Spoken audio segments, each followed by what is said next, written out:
Hallelujah. യേശു പറയുക, കുരിശു വഹിക്കാതെ എന്നോടൊപ്പം ഒരു ജീവിതമില്ല.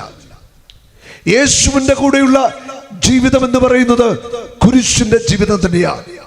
കണ്ണുനീരും സങ്കടങ്ങളും ദുരിതങ്ങളും കഷ്ടതകളും രോഗങ്ങളും കടബാധകളും ഒക്കെ മനുഷ്യന്റെ ജീവിതത്തിൽ വരും. ഹല്ലേലൂയ.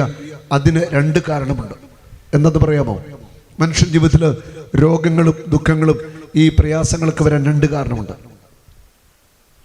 എന്താ?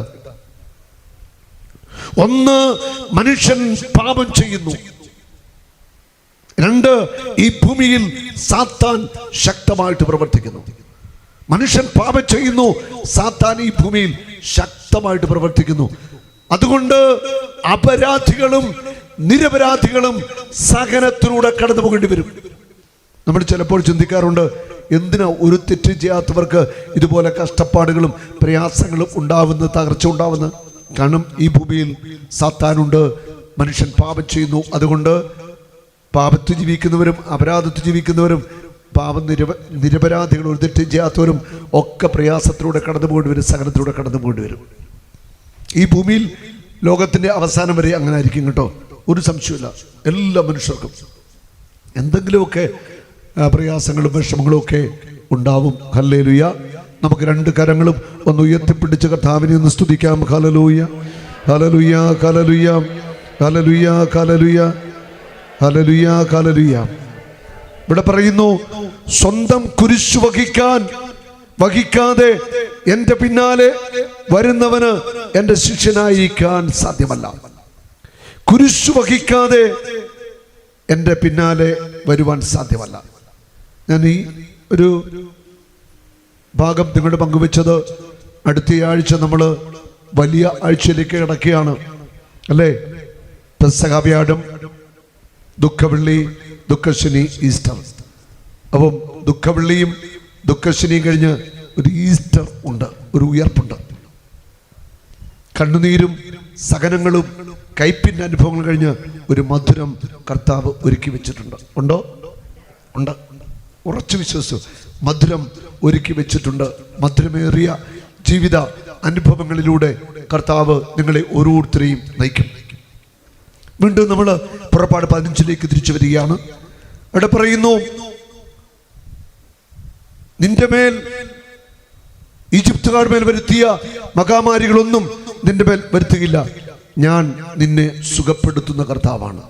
ഞാൻ നിന്നെ സുഖപ്പെടുത്തുന്ന കർത്താവാണ്. ഞാൻ നിനക്ക് സൗഖ്യം നൽകും. നിന്റെ ശരീരത്തിനും മനസ്സിനും ഓർമ്മകളിലും നിന്റെ ജീവിതത്തിന്റെ എല്ലാ മേഖലയിലും ഞാൻ നിന്നെ സൗഖ്യമാക്കും.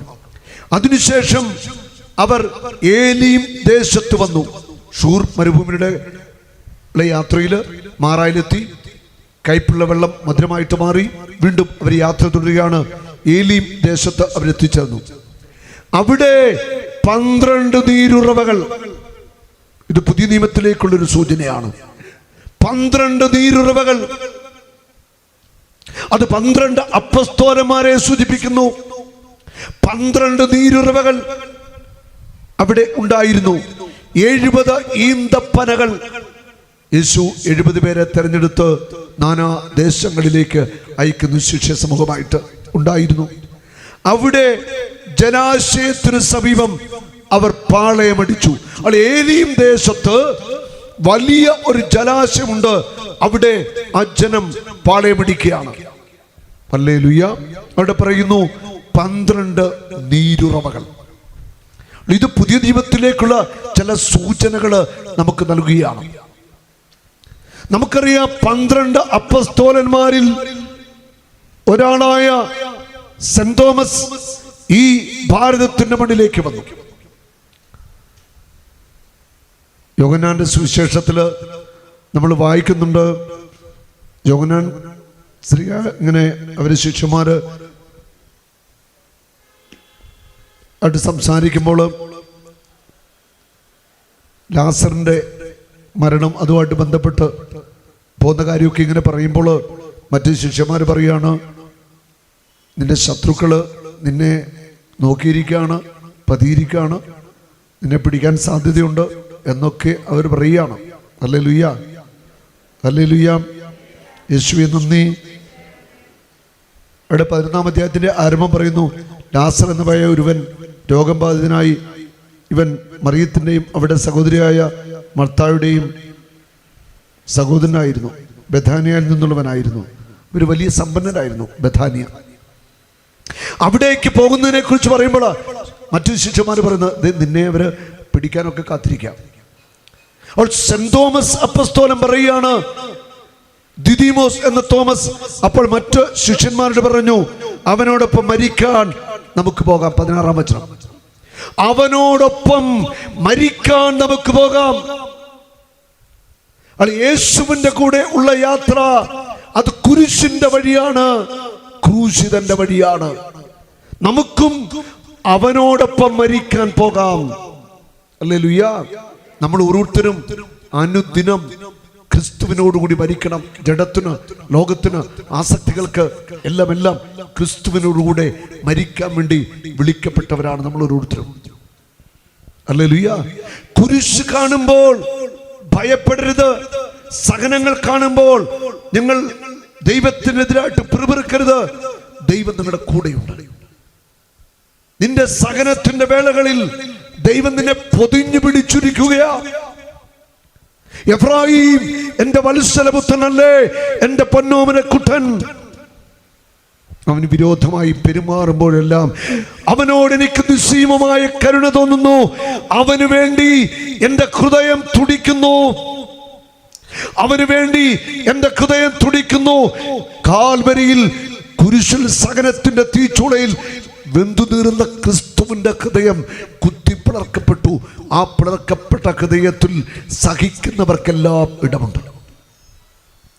ആ പിളർക്കപ്പെട്ട ഹൃദയത്തിൽ സഹിക്കുന്ന ഓരോ വ്യക്തികൾക്കും ഇടമുണ്ട്. സഹിക്കുന്നവരെ നിങ്ങൾ ഭാഗ്യവാന്മാർ. സഹിക്കുന്നവരെ നിങ്ങൾ കർത്താവിന് പ്രിയപ്പെട്ടവരാ. കർത്താവ് നിങ്ങൾ ഒത്തിരി സ്നേഹിക്കുന്നുണ്ട്.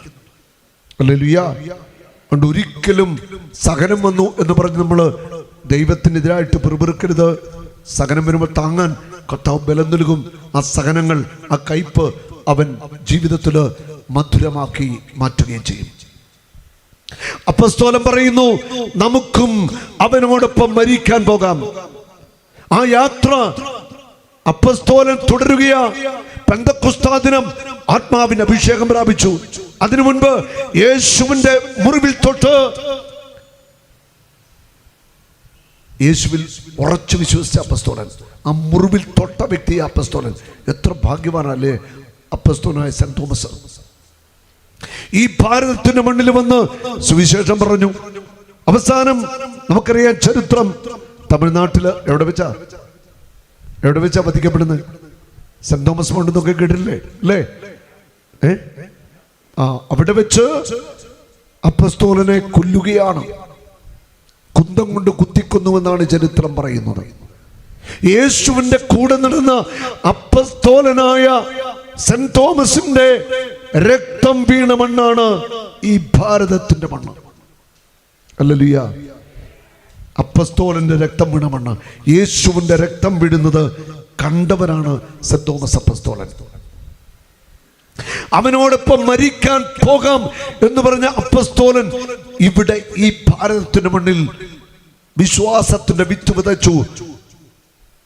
ഇവിടെ രക്തം ചുന്തി. ആ രക്തത്തിൽ നിന്ന് കോടിക്കണക്കിന് ക്രിസ്ത്യാനികൾ ഇവിടെ ഇപ്പോൾ ഉണ്ട്. 2% എന്നാണ് പറയുന്നത്. അതുപോരാ, ഇവിടെ വലിയ ഒരു ഉണർവ് ഈ ഭാരതത്തിൽ തുറക്കപ്പെടണം. സെന്റ് തോമസ് അപ്പസ്തോലന്റെ രക്തം വീണ ഈ മണ്ണിൽ കോടിക്കണക്കിന് മനുഷ്യർ ഇനിയും ക്രിസ്തുവിനെ അറിയണം. ജനകോടികൾ ഈ ഭാരതത്തിൽ ക്രിസ്തുവിനെ അറിഞ്ഞ് ക്രിസ്തുവിനെ ആരാധിക്കണം, അവനെ സ്നേഹിക്കണം. അതിനുവേണ്ടി നമ്മൾ പ്രാർത്ഥിക്കണം.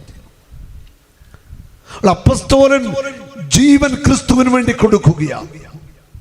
നമ്മുടെ ഈ കൊച്ചു ജീവിതം, ഈ ജീവിതത്തില് ദുഃഖത്തിന്റെ അനുഭവങ്ങൾ, തകർച്ചയുടെ അനുഭവങ്ങൾ, പരാജയത്തിന്റെ അനുഭവങ്ങൾ ഉണ്ടാകും. പക്ഷേ തകർന്നു പോകാൻ കർത്താവ് സമ്മതിക്കത്തില്ല. കരമുയർത്തി ഒന്ന് സ്തുതിക്കാവോ? ഒന്ന് സ്തുതിച്ചേ. ഹല്ലേലൂയ. ഒന്ന് വിളിച്ചേ യേശുവേ. സ്തുതിക്കട്ടെ, സ്തുതിക്കട്ടെ, യേശുവേ ആരാധന. ഹല്ലേലൂയ, സ്തുതിക്കട്ടെ, സ്തുതിക്കട്ടെ. ഹല്ലേലൂയ. യേശുവേ യേശുവേ എന്ന് വിളിച്ചേ. ഹല്ലേലൂയ. യേശുവേ വിളിച്ചേ. തകർന്നു പോകാൻ കർത്താവ് സമ്മതിക്കത്തില്ല. തകർന്നു പോകാൻ കർത്താവ് സമ്മതിക്കത്തില്ല. Hallelujah, hallelujah. ഇന്നലെ നമ്മുടെ എറണാകുളത്തെ ധ്യാന സമാപനമാണ്. ആ ധ്യാനം കഴിഞ്ഞു.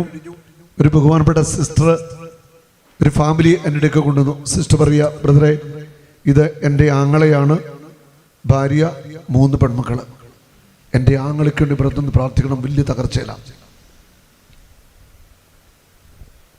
ഞാൻ ചോദിച്ചു എന്താ വിഷയം, പേരൊക്കെ ഞാൻ ചോദിച്ചു പറഞ്ഞു. പറയണം, ബ്രദറെ, എക്സ്പോർട്ടിങ് ബിസിനസ്സായിരുന്നു, സീ ഫുഡിൻ്റെ പങ്ക് ബിസിനസ്സായിരുന്നു. 2 പേര് കൂടി ഉണ്ടായിരുന്നു. ഒരു വർഷം ഏകദേശം 40 കോടിയൊക്കെ രൂപ ടേൺ ഓവർ ഉണ്ടായിരുന്നു. കൂടെയുള്ള 2 വ്യക്തികൾ ഈ മകനെ ചതിച്ചു. അങ്ങനെ പണം നഷ്ടപ്പെട്ടു. ഇപ്പോൾ ആ മനുഷ്യന് 10 കോടി രൂപ കടബാധ്യത. വലിയ പ്രതിസന്ധിയിലൂടെ കടന്നു പോകുകയാണ്.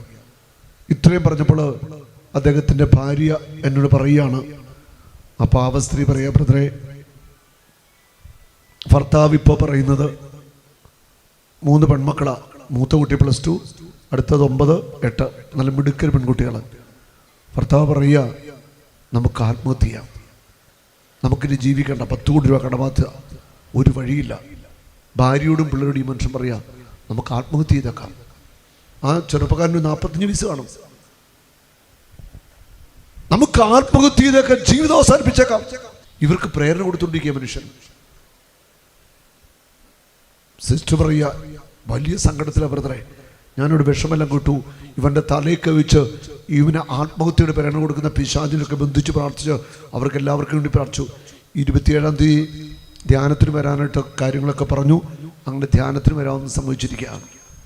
കൂട്ടുകാർ 2 പേര് ചതിച്ചതാ. 40 കോടി രൂപ പോയി. പങ്ക് ബിസിനസ്സാണ്, നഷ്ടപ്പെട്ടു. ഇപ്പം 10 കോടി രൂപ പിന്നെ കടബാധ്യത എല്ലാം പിന്നെ പടലിക്കായി. ഒരു വഴിയില്ലാത്ത അവസ്ഥയിൽ വിഷമിക്കുക. വേറെ വീടും സ്ഥലങ്ങളൊക്കെ ഉണ്ട്, എങ്ങനെയെങ്കിലും വിറ്റുമൊക്കെ കടം തീർക്കണമെന്ന് ആഗ്രഹമുണ്ട്. കച്ചവടം മുന്നോട്ട് ചെയ്യുന്നുണ്ട്, പക്ഷെ ഒന്നും നടക്കുന്നില്ല. മൊത്തത്തിൽ പ്രയാസപ്പെട്ടിരിക്കുക.